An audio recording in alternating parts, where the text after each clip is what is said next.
అన్నయ్య, ఈ ప్రపంచంలో ఎంతమంది దేవుళ్ళు ఉన్నారు? వామ్మో, ఎన్ని దేవుళ్ళు ఉన్నారని కనిపెట్టాలంటే ఎన్ని జాతులు ఉన్నాయని కనిపెట్టాలి. ఒక్కొక్క దేవుడు జాతిని సృష్టించాడా? నీకు అర్థమయ్యేటట్టు ఒక కథ చెప్పమంటావా? చెప్పు, కానీ ఇంటర్వ్యూ లేకుండా అబ్బో. చెప్పు.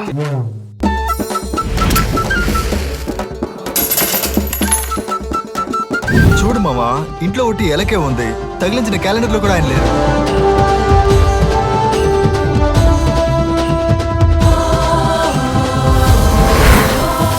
రే అదేరా అంటున్నాను, వినాయకుడు ఎక్కడ లేరు రా, ఒకటి ఎలకేరా ఉంది.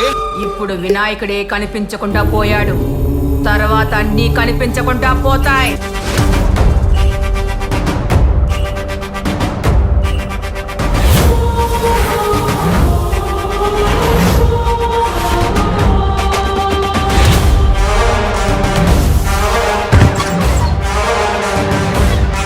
ఇకపైనే గణేష్ ఆట ప్రారంభం. ఏంటి ఇన్ని పక్షులు ఎగురుతున్నాయి? సునామీ గినామీ రాబోతుందా? ఎవరు నువ్వు? గణేశుడిని. నా పేరు నీకెలా తెలుసు? రే, నా పేరేరా గణేష్. ఒక ప్రాణం పోతే ఆ దేవుడు కాపాడలేడా? ఇదక్క న్యాయం. భగవంతుడు ఒక్కొక్కరిని కిందకి పంపించేటప్పుడు ఒక శక్తితోటే పంపిస్తాడు. ఆ శక్తి దాటి వాడు చనిపోతున్నాడంటే అది వాడి విధి. ఏంటి గణేష, నన్ను ఎక్కడెక్కడో వెతికావు, కానీ ఒక్క చోట మాత్రం నువ్వు నన్ను వెతకలేదు కదా? వచ్చినప్పటి నుంచి కన్ఫ్యూజన్ గా మాట్లాడుతున్నావు, మెంటలా నువ్వు?